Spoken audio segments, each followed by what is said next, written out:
David Goyer and myself drew very heavily on the history of the mythology of Batman.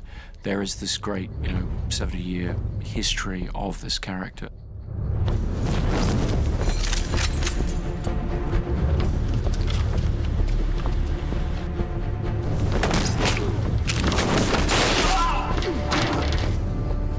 In terms of comic book characters, Batman has always been the crown jewel of the comic book world.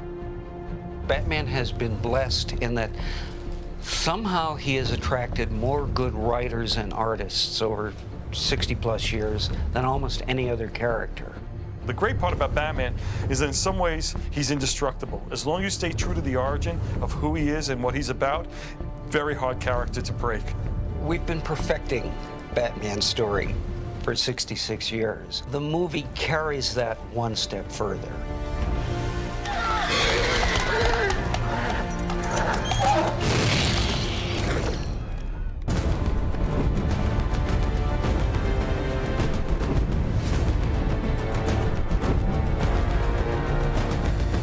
I felt that everything we were going to do in terms of translating the character story onto film was going to have to be extremely reverent to the history of the character and the mythology of Batman.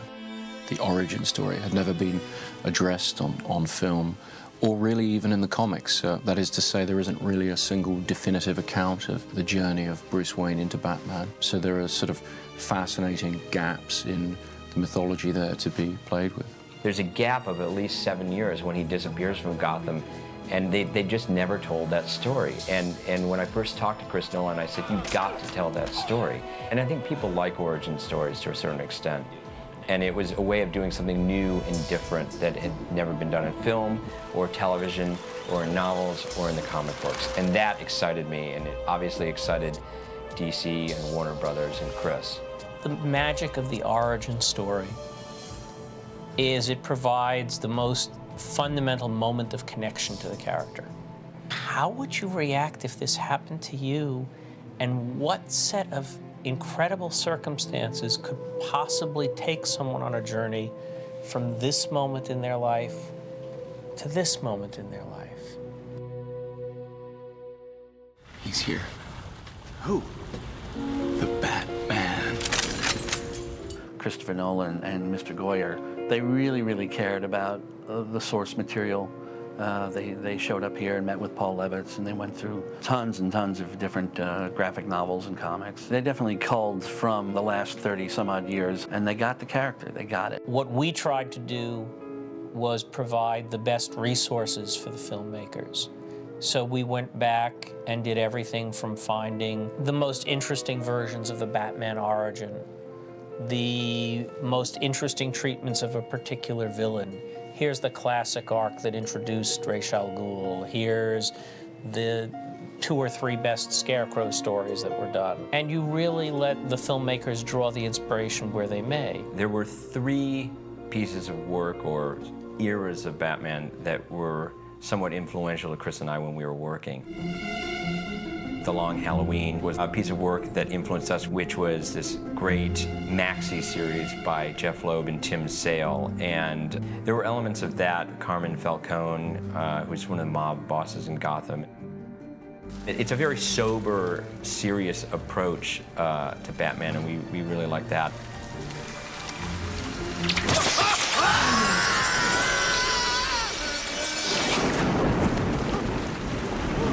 Where were the other drugs going? I never knew. I don't know. I swear to God. Swear to me! And then we were also influenced by some of the 70s Batman comic books written by Denny O'Neil and primarily drawn by Neil Adams. The late, great Julie Schwartz had a name, Ra's al Ghul, which he got somewhere, means head of the demon. And he and I decided it was time for a new major villain. Let's not recycle the Penguin yet again. And so I went home and wrote a story. Neil Adams did an incredible job of rounding out the characterization and really making it unique visually. I mean, he's clearly not the guy you pass on the street, and yet it isn't some sort of gaudy red and yellow superhero costume. If you look back at the stuff we were doing in the mid-70s, A lot of it was the first period where Batman emerged beyond Gotham, where he acknowledged that there was sort of a real world surrounding Gotham City. And we liked that element because we were determined not to have this film feel like it had been filmed on a lot. We wanted there to be locations that would expand it, that would make the playing field and the canvas feel larger. Ra's al Ghul. What are you seeking? I seek the means to fight injustice. Ra's al Ghul's goals were sort of larger than the Penguins or the Jokers or something like that. Gotham's time has come. Like Constantinople or Rome before it, the city has become a breeding ground for suffering and injustice. It is beyond saving and must be allowed to die.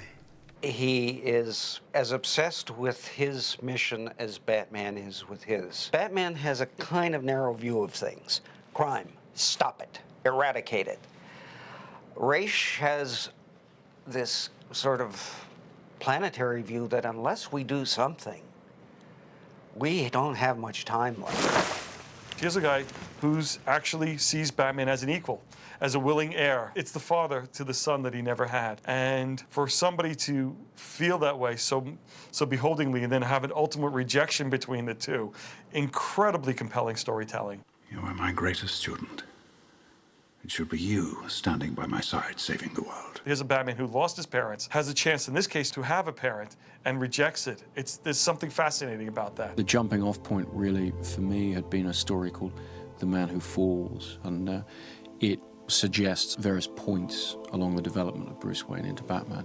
This idea that he travels the world and is mentored and tutored in different disciplines by various individuals and then returns to Gotham. For me, it was a fascinating story, and it was a fascinating connection between Bruce's early childhood trauma, falling down this well and being attacked by these bats, and then the persona that he then develops in order to use people's fear against them. Another piece of work that influenced us was Frank Miller's Batman Year One, because that did deal with the first year of Batman being Batman, and the approach was very no-nonsense and very tough. And there was a great relationship that Frank Miller developed between Bruce Wayne and the beginnings of Batman and Gordon, who is not yet Commissioner Gordon. I never said thank you.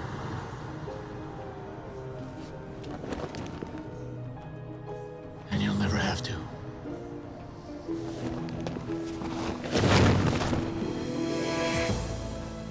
It's a great story about crime and corruption in a big city and how one man can make a difference. As gritty a story as that is, it's a story about hope. You have James Gordon, who's given up faith in being a policeman, lost a lot of purpose in his life, and is really probably at the lowest end. And here's a guy who's a needy soul, meets probably the ultimate needy soul in Bruce Wayne's Batman. Get her downstairs. Meet me in the alley on the narrow side. What is that? Back up. What that? And together they find a way to lift each other up. So it's a great character perspective. In that book, I get to learn about Batman through James Gordon's eyes. I think Frank was the first one to suggest that the police force in Gotham City was corrupt, and that left an opening for Batman to operate in, because if the police force were doing their job, there wouldn't be as much of a need for Batman, and that would force Gordon to rely on Batman because he couldn't rely on his own police force. That relationship we were definitely influenced by. Frank, from Batman Year One to The Dark Knight Returns, have given such strong visual and classic interpretations of the character while staying true to everything that had come beforehand, that he really was able to embrace everything that makes the character so strong, so iconic, and so identifiable, but we're able to put that polish on it that makes it extremely contemporary at the same time. I mean, this is a 60-year-old character, and he's never felt more new than when Frank touches it. I've read a lot of Batman stories. I would say that my all-time favorite would be Dark Knight Returns. I mean, A, it was inspirational. B, it was revolutionary. C, it really captures sort of the zeitgeist of the times. I mean, really, it came out in the 80s. It touched on politics, Reagan years, pop culture, and I thought it brought it all together in a way. So it's a great Batman story, but it's also a great story about that time in America. And it actually was Dark Knight Returns that got me into comics. When Jim Lee stepped on board and was the artist on Hush and came up with the year-long arc on the Hush storyline, he was able to inject new life, new energy in Batman, which we hadn't seen in years. He gave everybody an interpretation that really works for today, and he gave everybody an interpretation that they can embrace and call their own for all the readers who are on the books right now. If you draw the line between Neil Adams, Frank's work, and Jim Lee, they're all artists who cast a very full illusion. They're not drawing from a cartoon iconography as much as an immersive world. You're here, you're in the middle of this is happening to you along with the characters. There's a heightened awareness for our characters again. With Batman and Superman soon to be following as a feature, they're back in the spotlight. People are talking about them again. And when people start talking about them, they start remembering, oh, I remember Batman in the movies, I remember Batman in the TV show, I remember Batman in the cartoons. Batman's been introduced to almost every person, but in different medium. That's what makes it interesting. So what we had to do here is create a comic book that appealed to those sensibilities and those interests. We were kicking around this idea of a new all-star line, and naturally it seemed like the right time to do it. The fact that the movie was kicking in, the movie was about to hit the screens, the book was coming together all at the same time, it was just right serendipity for the project. The idea behind the all-star line is to let creators work on classic characters without sort of the drag of continuity. It allows us to really go to the source material, start from scratch, and rebuild these characters up in a fresh, contemporary way, at the same time making them true to the original creations. Frank Miller and Jim Lee are the people that can give you a definitive story. That's why we went to them. We knew, being fan-favorite artist and being fan-favorite writer, this is a match made in heaven. Frank and I met a couple times to talk about sort of the tone of the book, what he wanted to do with the characters, sort of the approach he was going to take. And it really is a story more about Robin, which is a different approach. I mean, most Batman stories with Robin, he's always the sidekick. It's usually from Batman's point of view. And by looking through Robin's eyes, you really see Batman in a very different way. You know, he obviously his idol, but he's also, an adult. So I think there's a lot of stuff that hasn't really been mined, and I think, that's what Frank's great at, is really taking stuff that's been there for decades and really kind of dusting it off and putting a fresh spin on things. The great part about working with Jim Lee and Frank Miller are that they're both so intimately aware of who Batman is and have such a strong interpretation of him, and more importantly, have been instrumental in the interpretation of the character over the last 20 years, that they bring a certain level of respect and understanding to it. So this All-Star book will actually give people kind of a fresh, modern reintroduction to the classic version of these characters. I mean, when I read the script to issue 1, I'm a 50-year-old man sitting there going, shucks, this is great.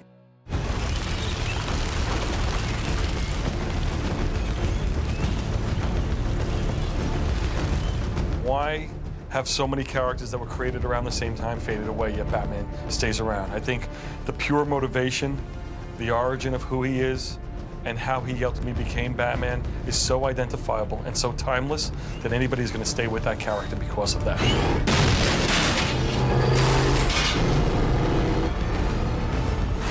He's sort of gone from just being a comic book character to a character that's completely permeated the public consciousness. Batman's world is recognizably ours, but it's a tweaking of reality. It's a heightening.